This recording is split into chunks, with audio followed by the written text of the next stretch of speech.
welcome to Friday's edition of Cracking the Cryptic and one of my favourite constructors in the world.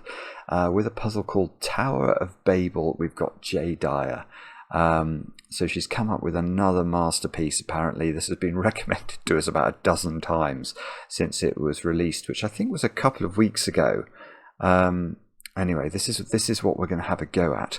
A very simple rule set today, just an absolutely bog standard, if there is such a thing, Arrrow Sudoku. So we've got a whole app of these. If you like this puzzle, you must check out the app, because we've got 100 handcrafted puzzles in that, and they are all absolutely, well, they're all great. Whether they're as good as this one, I'm not sure, but Jay's standards are about as high as it's possible to find. But yeah, I'll read the rules in a moment or two to this. I've got a couple of announcements first. In fact, yeah, no, I'm gonna return to this because my notes tell me something that I did want to mention, which is apparently somebody on Logic Masters Germany solved this puzzle in 19 minutes, and that was considered to be absurdly fast. There have been subsequent comments to suggest that 19 minutes might be achievable, but if you are a speed solver, and we do have some of you I know who watch who are incredibly quick, I do read the comments every day, and there are certainly some world-class Sudoku solvers who watch this channel in terms of speed. 19 minutes, I think that sounds like it's a very punchy target, so have a go at that. Anyway, let's do a birthday. I've got one birthday to do today, which is to John. And this is John. I know it's your birthday because your wife Tanya wrote to us. And rather amusingly, Tanya told me that in the 20 years the two of you have been together, this is the only thing you've ever actually requested for your birthday. So John, I'm really pleased that I should be able to hopefully improve your day a little bit. Happy birthday, my friend. I hope it is a day full of enormous amounts of chocolate cake with the correct ratio of icing to cake, 1:1 of course, and yeah, happy birthday again. Now the other thing to mention is our patron reward for June has now finished, but I'm still reading out facts because some of the facts are just really good and lots of you are enjoying them. And so this fact, today's fact, comes from Patrick, who constructs under the pseudonym VikingPrime, and we've featured VikingPrime's puzzles on the channel before. But Patrick's fact, which I really like, is that the planet Venus actually spins in the opposite direction to all the other planets, and that means that on Venus the sun rises in the west and sets in the east. Now I am actually going to add my own little fact to the end of Patrick's fact, if you don't mind, and you can tell me where I come in the whole competition for facts that we've been running over the last few weeks. But my fact is that a day on planet Venus actually lasts longer than a year on the planet Venus, and that is because although Venus does spin in the opposite direction, it spins incredibly slowly. So I think it takes something like 245 Earth days for a day, i.e. a rotation of the planet Venus, a complete rotation to happen, whereas Venus orbits the Sun in about 220 days ish. So a year is actually a shorter time than a day on the planet Venus, which is, I think that's QI, isn't it? That's definitely QI. Have I won the competition though? You let me know. Anyway, let me read you the rules to Tower of Babel. Let's see what Jay Dyer has got in store for us. It's an absolutely roasting hot day again today. Fiendishly hot. Right, but that's not going to distract me. Right, normal Sudoku rules apply, so that means the digits 1 to 9, once each in every row, in every column, and in every 3x3 box. And then digits along an arrow sum to the digit in that arrow's circle. So let's look at this circle here and this arrow. Let's say we put in 4 and no, don't put in 4 and 4. You will get the puzzle wrong because you'll have 2 4s in a box and a row. If that was 4 and 3 add up to 7. Put 7 in there. We are good to go. That's how arrows work. Do have a go at the puzzle. The way to play is to click the link under the video as usual. Now I get to play Let's Get Cracking. And of course the Tower of Babel was synonymous with people being confused, wasn't it? So that sounds That sounds quite likely. Also, actually, my talk of planets makes me look at this arrangement, which is a proper syzygy of circles, isn't it? I can see that cell has got to be at least a 6.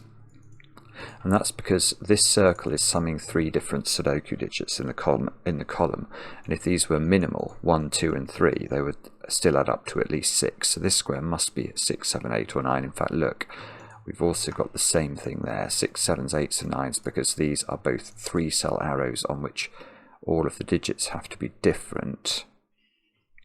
Yeah, and let's contrast those arrows with these ones at the bottom of the Tower of Babel, where those 2 cells could be the same. So that this cell could be as little as a 4 with a double 1, 2 type arrangement, which is annoying. I have seen one other thing, which I might have to go to now in the absence of anything else that's jumping at me. Let me just take another stare at this for a second or two. No, I'll mention the other thing because I've seen it. Right, once I was looking at those arrows, you can see that actually in columns 3 and 7, there's a lot of real estate covered by arrows, and this is something that constructors quite often do, and it lends potency, if you like, to these circles. Because actually, if we re-examine column 3, we can now say the green cells must add up to at least 15, because if we filled them minimally, they would be 1, 2, 3, 4, and 5. And once these add up to 15, we know the circles have to add up to at least 15. In fact, the circle has to add up to a little bit more, because it's got to take in this knee bend cell as well. So it's at least 16 now, is the sum of these 2 circles. Right, well, they can't add up to more than 17 because they can't be more than an 8-9 pair. So actually, this is good. We can delete 6 from these top arrows and make these 7, 8, 9. We also know, actually, there must be a 9 in one of those 2 squares, because if they were just 7 and 8, they'd only add up to 15. And we know, even if we minimise those at 15 and add 1 to it, they're adding up to at least 16. And in fact, therefore, those 2 squares have to be a 1-2 pair, don't they? Because there is simply no way I could add 3 to at least 15. That would make these add up to at least 18, and they'd have to be double 9. And that's not going to work. So there's definitely a 9 in one of these. There's definitely a 9 in one of these. Oh, nearly. I thought we were going to get 9 in this box, because I've seen 9 can't go there, because we've got a short stubby arrow here, which is telling us those 2 digits are the same. So if I did try and put a 9 in here, in the central column, it would get transposed there and break this column where there's a 9 in one of those 2 cells. So the 9 is in one of 2 positions. It would be useful to know whether it was in the circle. In fact, most useful would be if it was in row 5, column 5, because then we would know there would be a 1 on this arrow. We've also actually oh, that's gorgeous. That's absolutely gorgeous. Right, so we're already into the realms of gorgeousness today, because we have ourselves an X-wing that is useful. I don't feel I've seen many useful X-wings actually in recent times on Cracking the Cryptic. X-wings are almost too easy now, but this, well, it's very nice to see them. I find them very beautiful. So let me explain what an X-wing is. If you look at column 4, we know the 9 is in one of the purple cells, and if we look at column 6, we know the 9 is in one of the purple cells. Now, to understand the implications for these purple cell 9s, we actually have to look at row 1 and row 9, and we have to ask ourselves a very facetious but important question. How many 9s are you expecting to find in row 1 of this grid? Now, hopefully your answer to that was 1 9. Same question for row 9. How many 9s are we expecting? Hopefully your answer is 1 9. So I know that in row 1 and 9 combined there are 2 9s. But I know that there are 2 9s in those purple cells, in these 4 purple cells, because there's 1 in one of those 2 in column 4, and there's 1 in one of those 2 in column 6. So how many more 9s can we put in the rest of row 1 and row 9. How many 9s can be in yellow? Well, the answer is 0, because if we did add another 9 to the yellow cells, that would be saying that there are at least 3 9s in 2 rows of this puzzle, and that will break the rules of Sudoku. Now, that is very beautiful in and of itself, because it triggers a second X-Wing. If you can't see why, pause the video and have a look at it, because it's really, really lovely, this. And it's not, I don't think it's that hard to see.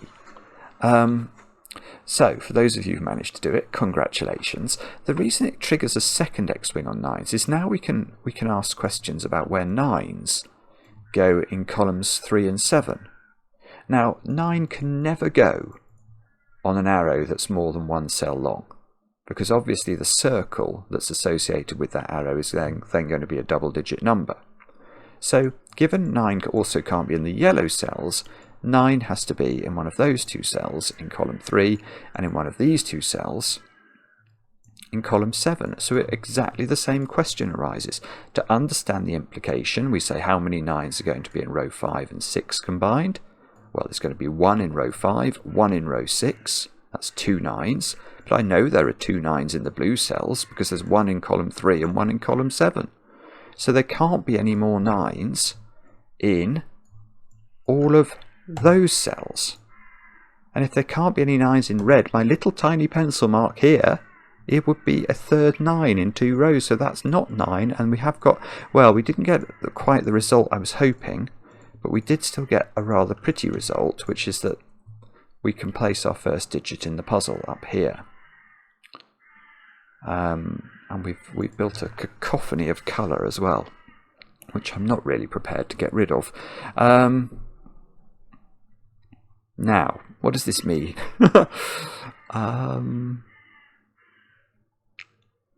I haven't got a Scooby-Doo at this point. I mean, I don't know whether this is worth mentioning, but it might be. The green cells have to be quite low. In fact, one of the set of green cells has to be exactly 1, 2, 3, 4, 5, and that's because one of these cells is a 2. And we're adding 2 to at least 15 if we minimised a stretch of green cells, and 2 plus 15 is 17, which is the most we could make 2 purples in column 6 or column 4.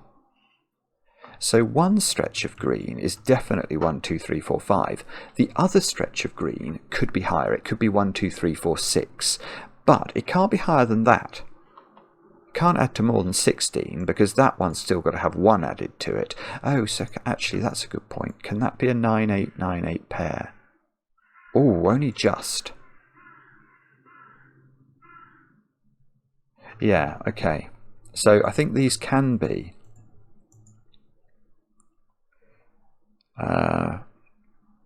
So what I was wondering is, I know one of these columns, the purple cells, are 9, 8, because I know one of these is a 2.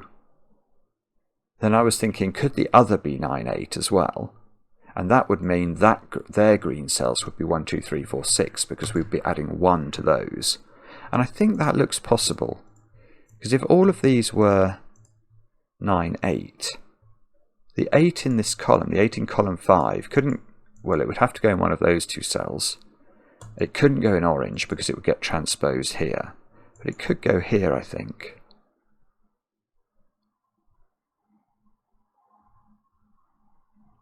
Don't think that's a problem.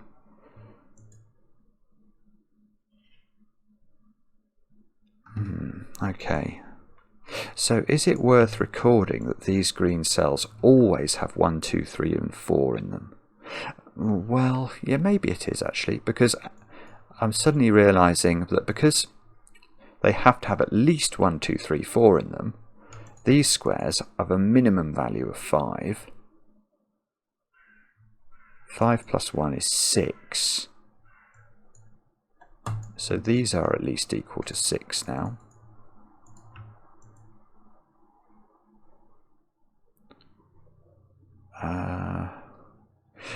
Sorry. I'm sure there's something we can do here that's going to build on the elegance we found. I just have to spot what it is.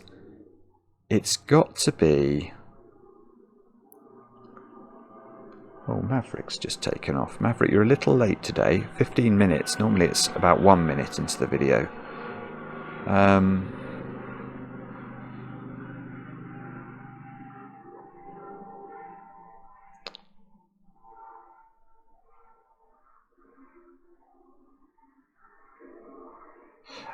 Right.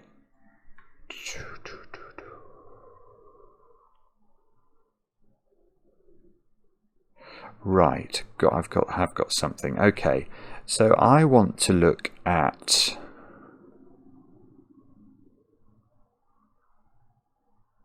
Yeah, this is weird actually, and I have a feeling this has been available from the very start of the puzzle.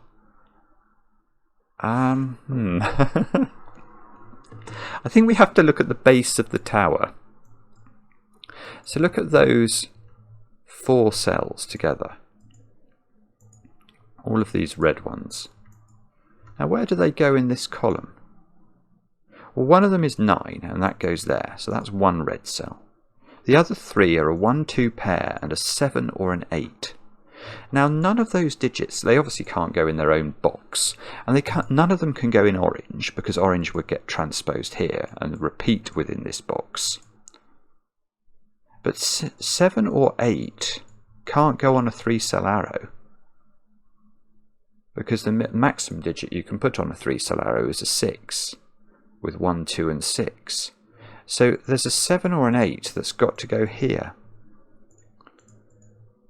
So that's a red digit. But that means 1 and 2 now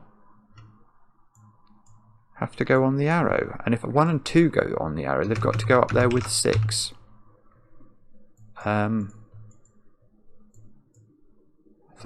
think that's right. It feels right, doesn't it? I don't see why that's not right. It's just slightly strange. And that, well, okay, it's very strange, but it allows me to place 6 in box 8 now, because I can't put it there because it would transpose here and see itself in its own column. So I get 1, 2, 6. I get...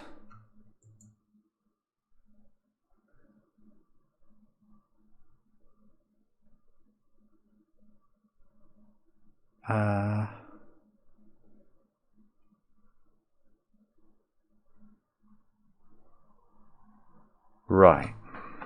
Okay, this is gorgeous.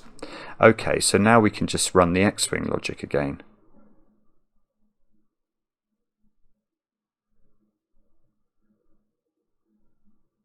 Okay, actually, hang on.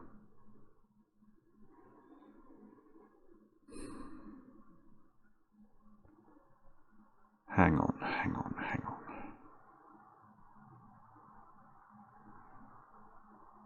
Sorry, I realise I've just stopped talking. I just need to think for a minute.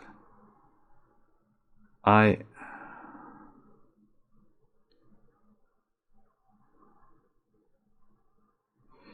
both sides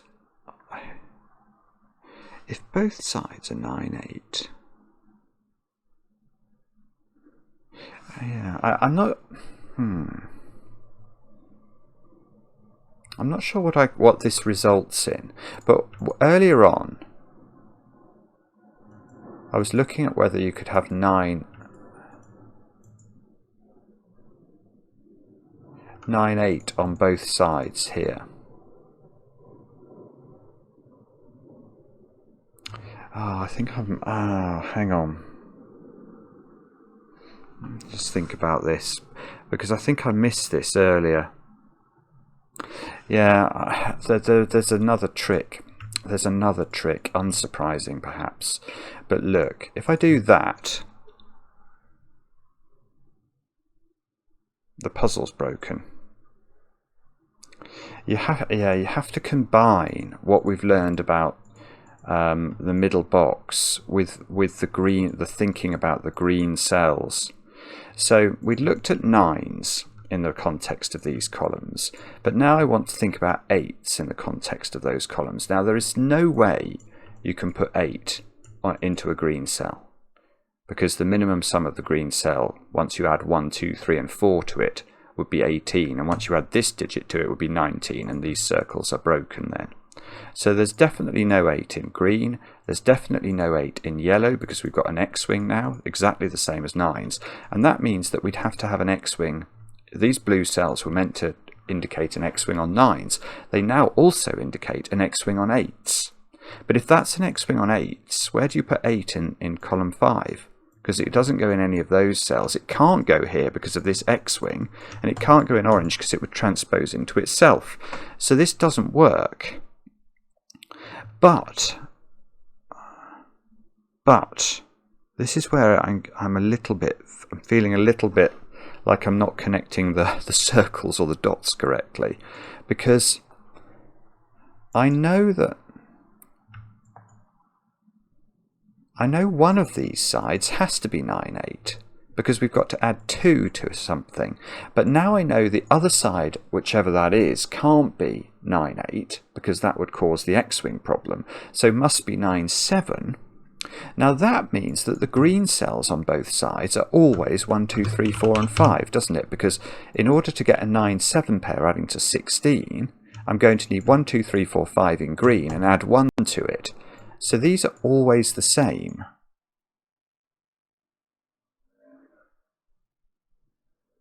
Which means I've now got sort of hidden 6, 7, 8, 9s in columns 3. Look at this, it's amazing. So now I've got because I've got to put 6, 7, 8, 9 into the gaps in columns 3 and 7, I've now got 6, 7, 8, 9 quadruples in row 1 and 9. Now hang on, these can't be 9s, obviously, because these are on arrows.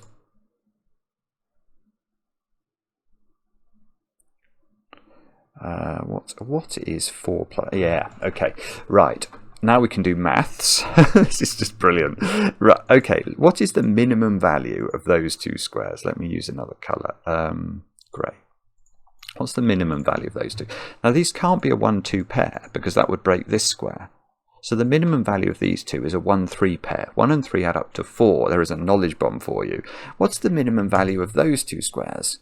Well, these could be a 6, 7 pair adding up to 13. So the minimum value of those 4 squares is a 6, 7 pair, 13, plus a 1, 3 pair adding up to 4, which is 17. Well, but that's the maximum total I can put in those circles. So these circles have to be an 8, 9 pair, these cells have to be a 1, 3 pair, and these squares have to be a 6, 7 pair. And the 3 is going to go with the 6 on one side, adding up to 9, and the 1 is going with the 7. Right, and this becomes a 2. Aha! Now, what does that mean?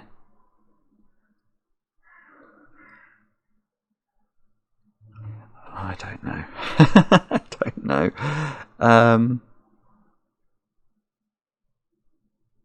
Oh, I know what it means. If that's 6, 7, we can take 7 out of here. And now this is 9, 8. And if this is 9, 8, this can't be 9, 8 for all the reasons we've talked about. So this has to be 9, 7. And that means that the red digits have to include a 7. So that becomes a 7, which is what right, that's where my brain was going, but I couldn't see how to prove that. And now I have. Ah, this is gorgeous, isn't it? It's ridiculously clever. We've now definitely got 30 in the syzygy in the bottom row.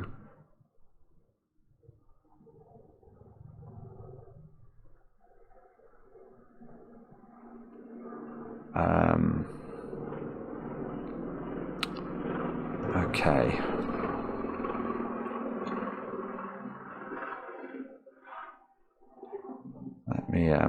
Let me see what we can do with this. We could...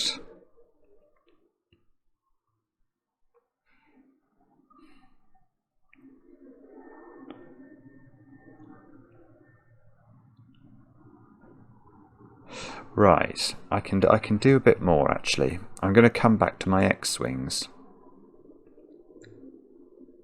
because there is another X-wing, I think, in this column. Where is 7? It's in one of 2 places. Where is 7 in this column? It's in one of 2 places. So that is an X-wing on 7s. But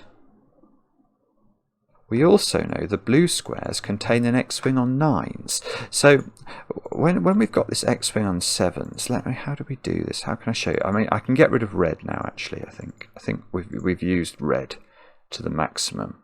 So let me just highlight the X-wing on 7s. Now, imagine. Let's think about how 7s are going to be disposed in the finished grid. One possibility is that this is the 7 in column 3. Now, if that's the 7 in column 3, the 7 in column 7 has to go here. Whereas if this is the 7 in column 7, the 7 in column 3 has to go here. So one of these squares is definitely a 7. But from the blue cells earlier, we know one of these cells is definitely a 9. So these cells with the red flash have to be a 7-9 pair, because in order to satisfy their X-wings, you're always going to end up with a 7 and a 9 in these 2 positions. And that... No, I was about to say something that was not true. So there's loads of stuff going on now. So there's an 8 X-wing in these squares in columns 3 and 7. So altogether we've got 9 X-wing, 8 X-wing, 7 X-wing, and we don't have a 6 X-wing. We've got a sort of 6 swordfish, I think.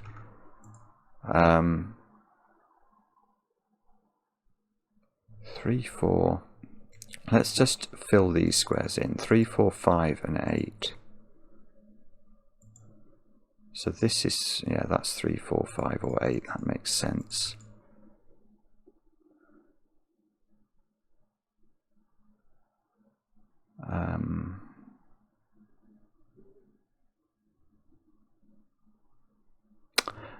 Although, I say that makes sense, but there is... I can get the parity of this digit using the secret 16. This is odd. Right, yeah. So there is a secret to Sudoku, and it's a secret I only tell my very favourite people. But if you're watching this video, of course I'll share it with you. Just don't tell anybody else unless you really trust them to keep it safe. The secret is that any complete column, row, or box of a Sudoku, well, we know its contents.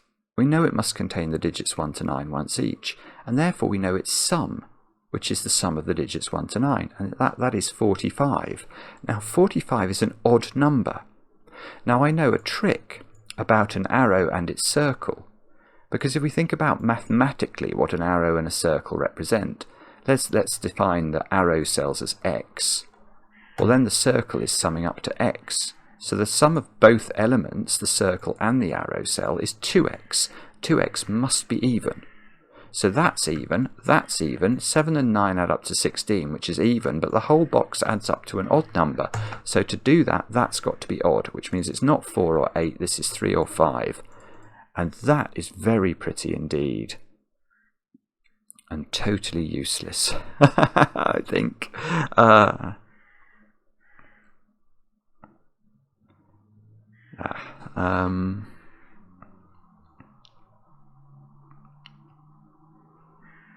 No, okay, sorry. I don't think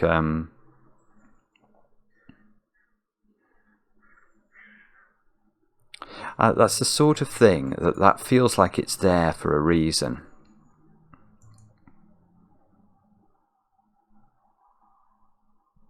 Well, it is. Yeah, I understand what this has done. This is just yet another stupidly clever piece of Sudoku setting. Right. Where is 8 in this box? That's an interesting question. Now, ordinarily, you could put 8 on a 2-cell arrow because you could accompany it with 1 and make the circle a 9, but that doesn't work in this box. 8 is in one of the circles. Well, this is what alerted me to this, because I was trying to think of what the significance of a 3-5 combination in this circle might be, and I thought, well, that would rule it off, adding up to 8 on an 8 arrow. Well, okay. So 8's in one of these circles. It's not 1-7 on the arrow. It's not 3-5 on the arrow. So it must be 2-6 on the arrow. And where's the 6? Well, the 6 isn't able to be there. The 6 has got to be over there. So this has to be a 2-6 arrow, and it has to add up to 8. It's the only way that we can make a combination that adds up to 8 that work in this box. And that is absolutely ridiculous. And this 2-6, look at this. This is doing magic. Now we've got 9 up here, 8 here, 9 here, 7 here, 1 here, 2 here. I'm sure that, okay, these aren't 1s and 2s anymore. These have to add up, right, these have to add up to 6 without using, well, we can't use 3 therefore. In fact, that's high, so that's got to be low. So this has got to be a 1-2, and this has got to be, because this is a 4-5. These add up to 9, so they have got a 3 on them.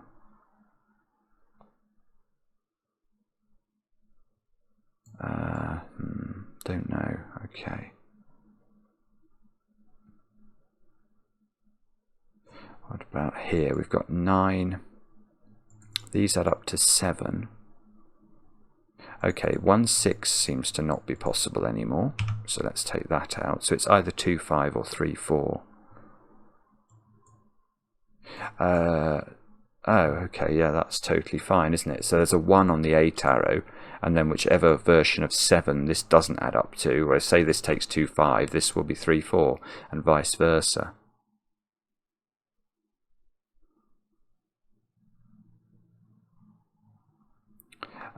What about these squares then? Do we know what they are? We know one of them is a 1. 1, 3, 4, 5, is it? Okay, 1 can't go in the circle. 3 can't go in the circle because we can't make this a 1-2 pair. So this is 4 or 5. If it's 4, this is 1, 3, and this is 5. If it's 5, we can't put 5 on the arrow anymore. So this has definitely got 1 on it. It's 1-4 pair. So if this is 5, this is 1-4, this is 3.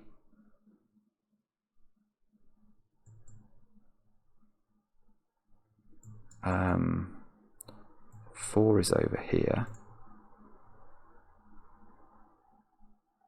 Top row. Well, there's no 3 in the corner, but there is a 4-5 pair in the corner just by Sudoku. Those 7 digits are actually known. I mean, we don't know the exact positions of the 6s and the 7s and the 1s and the 3s, but we do know that they're composed within those 7 cells. Okay, so it's going to be... What's it going to be to finish this off? And I do sort of almost feel like we're... Well... Hang about. How symmetrical is this putt? Oh, goodness me. You know when I said, what's this arrow? What's it doing? And I noticed the 3-5 pair. Imagine that arrow's not in the puzzle. The puzzle is absolutely symmetrical, isn't it? It's completely... Oh, there's a fly again. I think it's completely and utterly symmetrical about this column.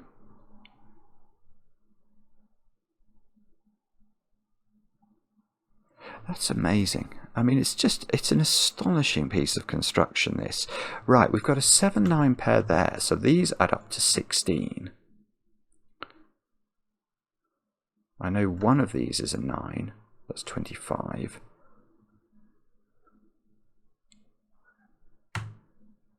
I know we've got 7 there. That's 32.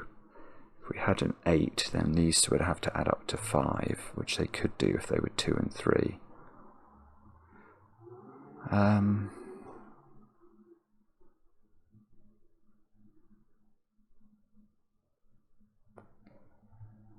if that was a 6, then this would have to be 1, 2, 4, 5 as well, wouldn't it? Because we know these add up to 6 to make 7 here. So if this was a 6, those squares would have to be a 1, 2, 4, 5 quadruple. Oh, I suppose that would then be the 1 or the 2. This would be a 4 or a 5. That would be a 3. 2, 3. That would be a 4. This would be an 8. So if this 3, 4, this adds up to 8, and that looks actually doable. What about if that's a 6 then? If that's a 6, this is 1 or 2. This is 4 or 5. That's still 3. Oh!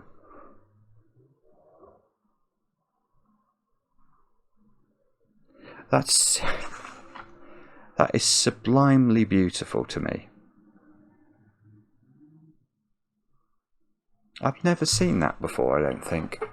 I've never seen that trick before, but it's absolutely beautiful. That might be, in a puzzle that is absolutely gorgeous, that might be my favourite bit. That's so unexpected. Right, one of these is a 6, and these arrows are symmetrical. So the top cell can't be, if you think about how we're going to make 6 in a domino, it's either a 1-5 pair or a 2-4 pair. One of those things is true. So it's got to have a 1 or a 2 on it. Now, the 1 or the 2 can never be in the tip of these arrows because of this 1-2 pair. So it will always be in one of those squares, which means there's always a 4 or a 5 in one of those squares. But that's always partnering with this digit to create a virtual 4-5 pair in those 3 cells, which means that square is always a 3, and therefore that square is always a 4 to add up to 9. Right, and that gives us a 1, 2, 5 here.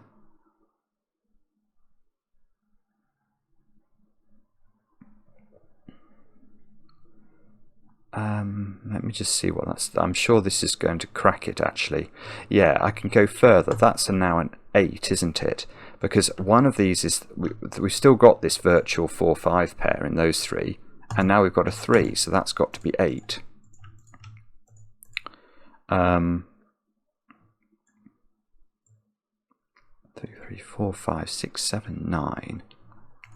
So these squares are from 6, 7, and 9. So now we've got another X-wing on 9s because 9s are in these 4 positions. Let's use the blue nomenclature to try and record that fact.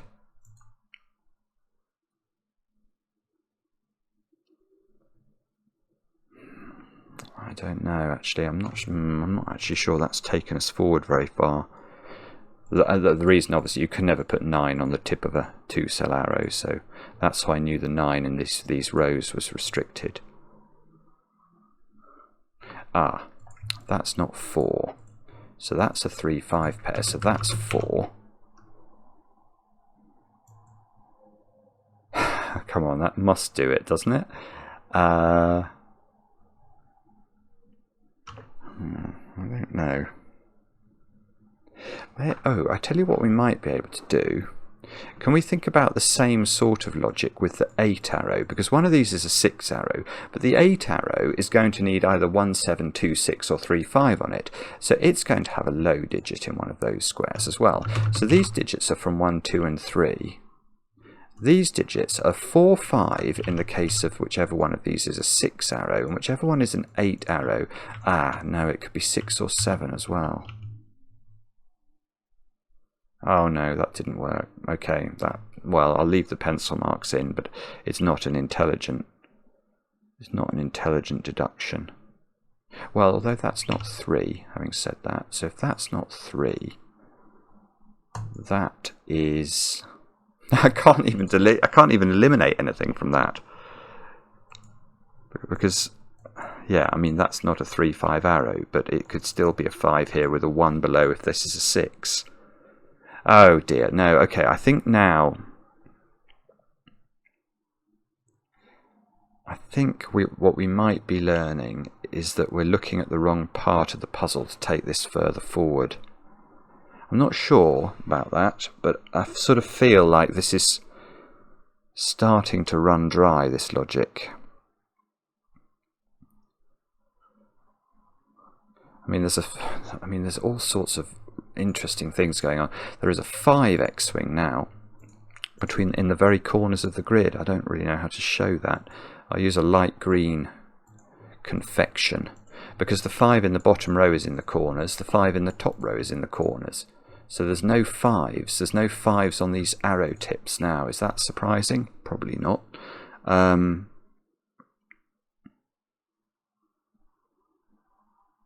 Oh, all right. Okay, no, that is interesting. So now I'm going to come back to these arrows, which we know add up to 16, but I'm actually going to ask the question, where does the 5 go in row 5? And the answer is apparently not in any of those middly cells. I've just worked out by the X-wing it's not on the arrow tip, so there is a 5 in one of those 2 squares, for sure. So that's the 5 in one of these 2 squares is either, if that's on a 9 arrow, it will be accompanied by a 4 in the tip, which will create an X-wing of 4s. Or if it's on a 7 arrow, it will need a 2 in its tip.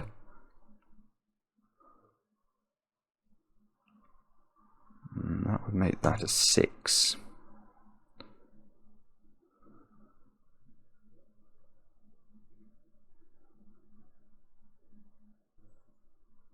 Oh, hang on.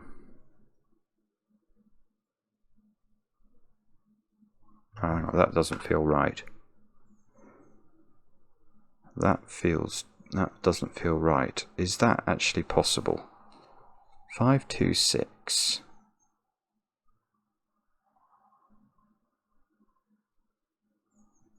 5, 2, 6. No, that doesn't work.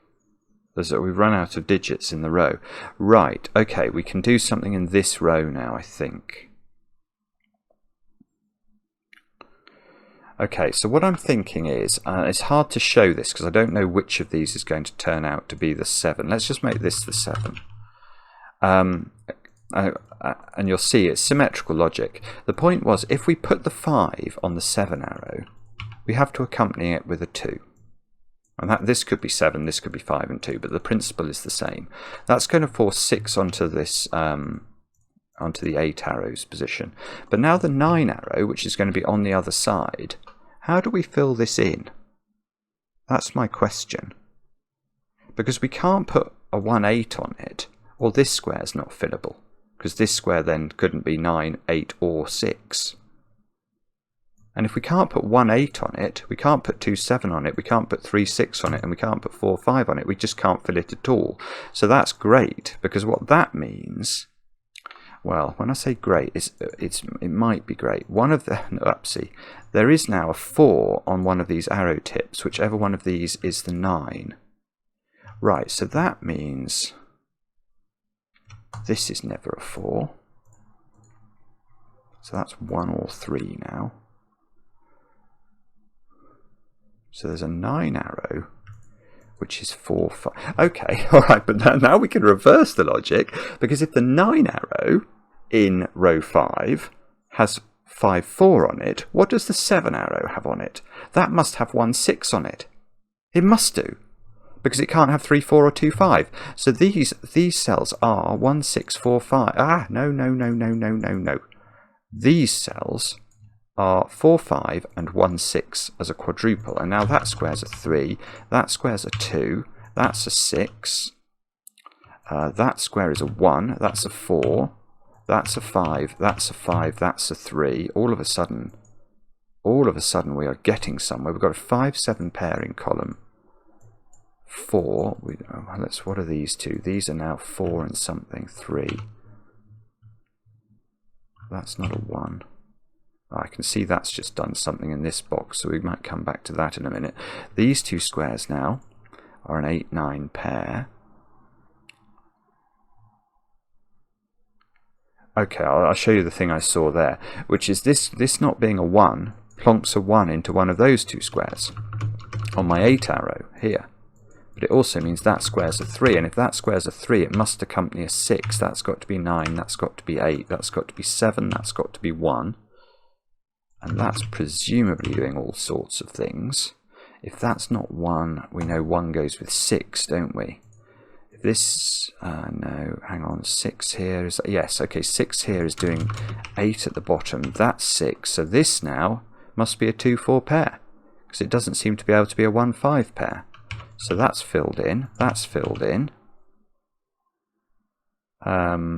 This square is now not 4, 5. So that's 1, that's 7. We get a 6-9 pair, which is resolved by the 9 X-wing. Good grief! I mean, this is. I mean, it's so ludicrously clever. This. It's just. I mean, it's just ludicrous. Oh no! 3. I get a 3 in the corner. That's 3 in the corner. That's 3 in the spotlight, losing its religion. This is a 2-9 pair, which we can do. I've not been keeping track of this. That's not 1, so that's not 6. This one isn't 5, so this 5 goes with 4, so this isn't 4.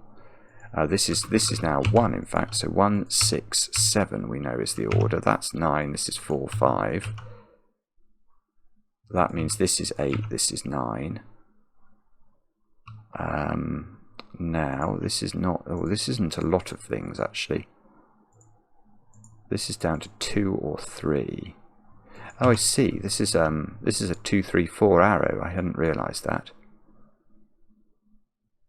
What about those squares? 7 and 8. Yep, we can do those. Does this keep going now? I think it probably will. Famous last words. What about 1, 2, 3, and 6? Yeah, in this row I need to put 1 and 6, so they've got to go on that side, which we can fill in, which means these squares are 2 and 3, so that's lovely. So that square's 5. These squares are a 1, 2 pair. These squares are a 4, 8 pair, which we can fill in. That's a 7 by Sudoku. That's 7, that's 5. Here we go. That's 5 by Sudoku. We need an 8 in this box. What about this column? We need 2s and somethings. 2s and 6s.